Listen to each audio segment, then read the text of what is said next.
नमस्कार मित्रों, आज की प्रस्तुति में हम बात करेंगे प्राण ऊर्जा के बारे में। प्राण ऊर्जा, जिसे हम जीवन शक्ति अथवा मानवीय विद्युत शक्ति जैसे विभिन्न नामों से भी बुलाते हैं, उसके बारे में आज हम जानने की कोशिश करेंगे कि इस शक्ति का हमारे शरीर में क्या उपयोग है, क्या इसकी महत्ता है, क्या इसके लाभ और हानि है, क्या इसके लक्षण है और क्या इसके कारण है, और अगर हमारे शरीर में प्राण ऊर्जा कम हो जाए तो किन उपायों के द्वारा हम अपने प्राण ऊर्जा को विकसित कर सकते हैं अथवा बढ़ा सकते हैं। सबसे पहले हम बात करते हैं कि प्राण ऊर्जा क्या है और कैसे यह हमारे शरीर में काम करती है। आपको मालूम होगा कि प्राण ऊर्जा एक विश्वव्यापी ऊर्जा है, यानी कि यह हमारे चारों ओर सर्वत्र व्याप्त है। जहां जो भी आपके आसपास का क्षेत्र है, जैसे जैसे ऊपर नीचे दाएं बाएं हर तरफ प्राण ऊर्जा व्याप्त है। इसे आप एक उदाहरण के साथ भी समझ सकते हैं। जिस प्रकार मछली जल में रहती है और उसके चारों ओर जल व्याप्त रहता है, उसी प्रकार हम भी प्राण ऊर्जा के सागर में ही रहते हैं। और जिस तरह मछली जल में रहकर जल को पीती है, वैसे ही हम भी इस प्राण ऊर्जा के सागर से प्राणों को निरंतर खींचते रहते हैं और इसी प्राण ऊर्जा के द्वारा ही हम जीवित रहते हैं। जिस प्रकार खून हमारे शरीर के अंदर हमारी नसों में चारों ओर दौड़ता रहता है, इसी प्रकार हमारी प्राण ऊर्जा भी हमारे शरीर के अंदर चारों ओर दौड़ती रहती है और हमारे शरीर को जीवंत बनाए रखती है। जिस प्रकार एक कार्य को चलाने के लिए एक इंजन अथवा मोटर की आवश्यकता होती है, उसी प्रकार हमारे शरीर के अंदर भी हमारे जो 7 ऊर्जा चक्र है, उनको दौड़ाने वाला और हमारे शरीर के सभी अंगों को संचालित करने के लिए जिस ताकत की जरूरत होती है, वह ताकत प्राण ऊर्जा ही है। और जिस प्रकार विद्युत उपकरण को चलाने के लिए इलेक्ट्रिसिटी की जरूरत होती है और अगर वोल्टेज कम आए तो वह विद्युत उपकरण ठीक से काम नहीं कर पाते, ऐसे ही हमारे शरीर के अंदर भी विभिन्न प्रकार के उपकरण होते हैं, जैसे कि हमारा हृदय, किडनी, लिवर इत्यादि। अतः इनको भी सही तरीके से चलने के लिए प्राण ऊर्जा की उचित मात्रा की जरूरत होती है। लेकिन अगर हमारे शरीर के अंगों को प्राण ऊर्जा सही तरीके से उपलब्ध नहीं होगी तो भी यह ठीक से काम नहीं कर पाएंगे। इसलिए हमारी प्राण ऊर्जा जितनी प्रखर होगी, उतना ही हमारा शरीर और हमारा मन तंदुरुस्त रहेगा। लेकिन अगर हमारी प्राण ऊर्जा कमजोर होगी तो हमारा शरीर और मन भी कमजोर पड़ने लग जाएंगे। उदाहरण के लिए आपने देखा होगा कि कई बार अगर आपको कोई भारी चीज उठानी हो तो आप एकदम से नहीं उठा पाते, लेकिन अगर आप अपनी श्वास को रोककर श्वास को भरेंगे और उसे अंदर रोक कर रखेंगे और फिर उस चीज को उठाएंगे तो आप बेहतर तरीके से उसे उठा पाएंगे। ऐसा क्यों होता है? ऐसा इसीलिए होता है क्योंकि पहले आप केवल अपनी स्थूल ऊर्जा का उपयोग कर रहे थे, लेकिन जब आप अपनी सांस यानी कि अपने प्राणों को जब अपने अंदर भरकर रोका, तभी आप उसे आसानी से उठा पाए। तो कहने का तात्पर्य यह है कि अगर आपको अपने शरीर और अपने मन को मजबूत रखना है तो आपको अपने प्राणों को मजबूत करना होगा। और इसके अलावा आपने यह भी देखा होगा कि हमारी जो प्राण ऊर्जा है वो हमारे शरीर को पूरी तरह से देखभाल भी करती है। उदाहरण के लिए जब कभी आपको चोट लगती है तो आप ध्यान भी नहीं देते और एक आधे दिन में वह चोट अपने आप ही ठीक हो जाती है, क्योंकि प्राण ऊर्जा अपने शरीर को खुद से ही ठीक कर देती है और आपको कोई दवा की भी आवश्यकता नहीं पड़ती। इस तरह हमारी प्राण ऊर्जा बेहतर तरीके से निरंतर कार्य करती रहती है और यह न केवल हमारे शारीरिक, मानसिक या भावनात्मक विकास के लिए आवश्यकता है, बल्कि हमारे आध्यात्मिक विकास के लिए भी प्राण ऊर्जा की बहुत आवश्यकता है। तभी तो कहते हैं कि प्राण ही आत्मा है या आत्मा ही प्राण, और जो हमारी प्राण ऊर्जा ही है वह कुंडलिनी शक्ति के रूप में हमारे सूक्ष्म शरीर में जागृत होकर ऊपर के चक्करों तक पहुंचती है और हमें समाधि के मार्ग पर या मोक्ष के मार्ग पर लेकर जाती है। इसीलिए किसी भी प्रकार का विकास हो, चाहे वह शारीरिक हो, मानसिक हो, भावनात्मक हो या आध्यात्मिक विकास हो, सब में आपको प्राण ऊर्जा की जरूरत पड़ती है। यह प्राण ऊर्जा चाहे हमारा शरीर सो भी जाए तब भी अपना काम करती रहती है। यह प्राण ऊर्जा ना तो रुकती है न थकती है, न आराम करती है, न सोती है और न ही कभी खत्म होती है। ये बिना रुके हर पल 24 घंटे अपना काम करती रहती है। अतः जब तक हमारे शरीर के अंदर प्राण ऊर्जा है तब जीवन बने, और जैसे ही यह प्राण ऊर्जा अर्थात लाइफ फोर्स हमारे शरीर से निकलती है तो उसी समय हमारी मृत्यु हो जाती है। इसके अलावा यह भी याद रखें, कोई शारीरिक रूप से कितना भी मोटा ताजा क्यों ना हो, कितना भी हेल्थी क्यों ना हो, लेकिन जरूरी नहीं है कि वह उतना ही प्राणवान भी होगा। आपने देखा होगा कई हेल्थी अथवा स्ट्रांग लोग होते हैं, लेकिन वह जल्दी हार मान जाते हैं क्योंकि उनकी प्राण ऊर्जा उतनी स्ट्रांग नहीं होती। जबकि कुछ लोग बहुत शारीरिक रूप से बहुत कमजोर होते हैं, लेकिन फिर भी वह कभी हार नहीं मानते और बड़े से बड़े चुनौती को भी वह पार कर जाते हैं। वह ऐसा इसलिए कर पाते हैं क्योंकि उनके अंदर प्राण ऊर्जा प्रचुर मात्रा में होती है। यही प्राण ऊर्जा जो प्राणों की प्रखरता है, उसे आप किसी के चमकते चेहरे के रूप में पहचान सकते हैं। जैसे किसी के चेहरे पर बहुत ज्यादा शाइन है, उसकी आंखें चमक रही हैं और चेहरे पर आत्मविश्वास है, तो आप समझ सकते हैं कि उसकी प्राण ऊर्जा प्रबल है। या फिर किसी किसी की वाणी बहुत प्रबल होती है, उनका उच्चारण अत्यंत जोशीला होता है, तो इसका मतलब उनकी प्राण ऊर्जा प्रखर है। इसके अलावा आपने देखा होगा कि जब कोई व्यक्ति डॉक्टर के पास जाता है और वह बोलता है कि मुझे बहुत ज्यादा उदासी है, डिप्रेशन है, तो डॉक्टर उसको सलाह देते हैं कि आप कुछ दिन पहाड़ों पर चले जाएं, प्रकृति में चले जाएं या कहीं शांत स्थान पर चले जाएं और 10-12 दिन वहीं पर समय बिताएं, क्योंकि ऐसी प्राकृतिक जगहों पर प्राण ऊर्जा बहुत बड़ी मात्रा में होती है, जिससे कि उनके वहां रहने मात्र से ही उनकी हीलिंग होनी शुरू हो जाती है। अब तक हमने समझा कि प्राण ऊर्जा क्या है और उसका महत्व क्या आया है। अब हम समझने की कोशिश करते हैं कि ऐसे कौन से लक्षण हैं जिनको देखकर हम समझ पाए कि हमारे अंदर प्राण ऊर्जा पर्याप्त मात्रा में है या नहीं, ये सही तरीके से काम कर रही है या नहीं, और साथ में उनके लाभ भी जानने की कोशिश करेंगे। पहली बात, अगर आपकी प्राण ऊर्जा आपके शरीर में प्रबल है और अच्छी मात्रा में सही तरह से काम कर रही है, तो आपको कुछ लक्षण होंगे। पहला लक्षण ये है कि आपको कई बार सपने में हवा में उठने का एहसास होगा। आपको ऐसा सपना आएगा कि जैसे कि आप हवा में उठ रहे हैं। ये इंगित करता है कि आपकी प्राण ऊर्जा प्रखर हो रही है।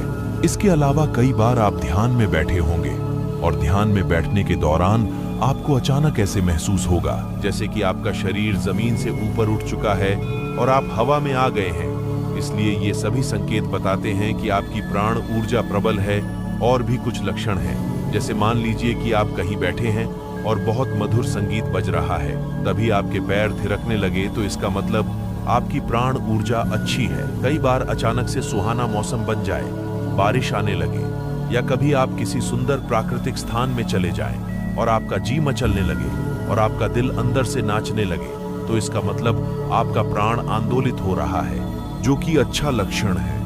इसी प्रकार कोई प्रेमी अपनी प्रेमिका को देखकर या प्रेमिका अपने प्रेमी को देखकर अगर उसके दिल में हिलोरें उठने लगे, तो यह भी आपके प्राण क्षीर में उन्नति के संकेत हैं। क्योंकि अगर आप मृत होंगे और आपके अंदर कोई भावना उत्पन्न ही ना हो, चाहे सुंदर संगीत बजता रहे, मौसम कैसे भी करवटें बदलता रहे, इससे आपको कोई फर्क ही ना पड़े, तो इसका मतलब आप इंटरनली डेड हो चुके हैं। आपकी प्राण ऊर्जा डेड हो चुकी है, जिससे कि आपको कोई फर्क ही नहीं पड़ रहा है। इसके अलावा अगर आपकी प्राण ऊर्जा प्रखर होगी तो आप देर तक सो नहीं पाएंगे, आप ब्रह्म मुहूर्त में सहज ही उड़ जाएंगे। अतः अगर आप सुबह जल्दी उठ जाते हैं बिना किसी आलस के, तो आपकी प्राण ऊर्जा ठीक काम कर रही है। लेकिन अगर आप बिस्तर पर 8 से 10 बजे तक पड़े रहते हैं, तो इसका मतलब आपकी प्राण ऊर्जा कम हो रही है। और अगर आपकी प्राण ऊर्जा विकसित होगी, तो उसके परिणाम स्वरूप आपके अंदर तेजस्विता आएगी, आपके अंदर उत्साह आएगा, आपका निरंतर कुछ कार्य करने को दिल करता रहेगा और आपके अंदर आत्मविश्वास भरपूर रहेगा। इसके अलावा आप आशावादी होंगे और आपके अंदर बहुत से जो सकारात्मक गुण होते हैं, वह सब आपके अंदर मौजूद रहेंगे। इसके अलावा आपका चेहरा खिला खिला सा रहेगा। इस स्थिति में आप अध्यात्म में भी तेजी से प्रगति करेंगे। लेकिन यदि आपकी प्राण ऊर्जा में गिरावट होगी, तो आपके अंदर हमेशा थकावट रहेगी और तनाव चिंता बनी रहेगी। आपको नींद ठीक से नहीं आएगी, आपका मन चंचल बना रहेगा, आपके अंदर उदासी रहेगी और आपका चेहरा मुरझाया रहेगा। यानी कि जो नेगेटिव थॉट्स हैं वह आपकी दिमाग में आने शुरू हो जाएंगे। प्राण ऊर्जा एक साधारण व्यक्ति के मुकाबले एक साधक के अंदर ज्यादा रहती है, क्योंकि वह ध्यान ज्ञान योग की ऐसी क्रियाएं करता रहता है जिससे उसके अंदर प्राण ऊर्जा विकसित होने लग जाती है। इसके अलावा जब आपके अंदर प्राण ऊर्जा बढ़ती है तो आप में सम्मोहन शक्ति बढ़ जाती है। तत्पश्चात आप में आकर्षण बढ़ जाते हैं, जिससे लोग आपके पास आने के लिए आतुर होते हैं। अब हम बात करते हैं उन उपायों के बारे में कि ऐसे कौन से उपायों को अपनाएं ना जिनसे कि हम अपनी प्राण ऊर्जा को विकसित कर सकते हैं। सबसे पहले तो आपको यह समझना होगा कि प्राणों का घटना और बढ़ना हमारे विचारों पर आधारित होता है। उदाहरण के लिए मान लीजिए आपने अगर कोई वहम पाल लिया कि आप बीमार हैं तो आप बीमार पड़ जाएंगे, और इससे उल्टा भी हो सकता है कि यदि कोई मरता व्यक्ति यह प्रबल विचार कर ले कि मैं तो ठीक हो रहा हूं, तो वह मृत्यु के समय भी अपने आप को वापस जीवन में खींच सकता है। इसलिए सबसे पहले आपको अपने प्राणों को विकसित करना है, तभी आप प्राण ऊर्जा को बढ़ा सकते हैं। हमेशा अपने दिमाग में सकारात्मक विचार यानी पॉजिटिव थॉट्स रखें, क्योंकि जैसे ही आपके थॉट्स पॉजिटिव होंगे तुरंत आपकी लाइफ एनर्जी इंक्रीज होनी शुरू हो जाएगी, और जैसे ही आपकी लाइफ एनर्जी इंक्रीज होगी तो आप अपने जीवन में कुछ भी मैनिफेस्टो कर सकते हैं। आपको किसी प्रकार की मन्नतें मांगने की जरूरत नहीं है, बस आप अपनी प्राण ऊर्जा को ठीक कर ले तो आपके जीवन में सब कुछ आना शुरू हो जाएगा। दूसरी बात, आप हमेशा वर्तमान में रहे, क्योंकि हमारी एनर्जी तब अधिक खर्च होती है जब हमारा दिमाग या तो भूतकाल में या फिर भविष्य काल में खोया रहता है। लेकिन जैसे ही आप प्रेजेंट माइंड होकर रहेंगे तो आपकी एनर्जी सेव होनी शुरू हो जाएगा। इसलिए आप हमेशा प्रेजेंट माइंडेड होकर रहें और इधर उधर के विचारों में ना खोए। इसके बाद प्राणायाम का अभ्यास करें। प्राणायाम जिसके नाम में ही प्राण शब्द छिपा हुआ है। तो जब भी आप प्राणायाम का अभ्यास करेंगे तो आपके अंदर प्राणों की मात्रा बढ़नी शुरू हो जाएगी। इसीलिए जब आप इस प्रकार के प्राणायाम जैसे कि भस्त्रिका, कपालभाति, ब्राह्मणी प्राणायाम का अभ्यास करेंगे तो इनके अभ्यास से आपके अंदर प्राणों की मात्रा बढ़नी शुरू हो जाएगी। खासकर यदि आप ऐसे प्राणायाम करते हैं जिसमें कुंभक भी लगाया जाता है, यानी कि सांस को अंदर रोक कर रखा जाता है, तो आपकी प्राण और भी तेजी से बढ़ने शुरू हो जाएंगे। इसके अलावा ओम मंत्र का जाप करें, क्योंकि जब आप महामंत्र ओम का जाप करते हैं तो आपके शरीर कंपन करने लग जाता है। उसकी वाइब्रेशन इतनी स्ट्रांग होती है कि आपके ब्रेन में प्रत्येक तंतु खुल जाते हैं और पूरे शरीर के अंदर भी खुल जाते हैं। तो ओम का जाप अवश्य करेगा। इसके अलावा विभिन्न प्रकार की जो वैकल्पिक चिकित्सा पद्धतियां हैं जैसे कि रेकी, एक्यूप्रेशर आदि, इनको भी टाइम टाइम पर उपयोग करें। इससे आपकी बॉडी की हीलिंग होगी और आपकी लाइफ फोर्स बढ़नी शुरू हो जाएगी। खाली समय में ताली बजाए जब आप 5 मिनट के लिए ताली बजाते हैं तो एकदम से आपको डकार आनी शुरू हो जाएगी और आपकी बॉडी में वाइब्रेशन आनी शुरू हो जाएंगे। इसलिए यह भी हमारी प्राण ऊर्जा को विकसित करने में सहायक होती है। अतः जब भी आपको समय मिले 5 मिनट, 10 मिनट अथवा कम से कम 2 मिनट ही घर में बैठे बैठे क्लैपिंग अवश्य करें। अनावश्यक रूप से अपनी ऊर्जा बिल्कुल नष्ट ना करें। जैसे कि जब हम अनावश्यक रूप से फालतू बोलते रहते हैं जिसका कोई बात का मतलब ही नहीं है, कोई जरूरत नहीं है, फिर भी हम बोले जा रहे हैं, तो उसमें आप अपनी एनर्जी को वेस्ट कर रहे। इस पर संयम पाने के लिए मौन रहे और हफ्ते में 1 दिन आप मौन व्रत भी रख सकते हैं। इसके अलावा जब भी बेहद जरूरी हो तभी बोले और काम की बात बोले, अथवा जितना हो सके साइलेंस रहे। दूसरा, बिना मतलब के इधर उधर बिल्कुल ना देखे।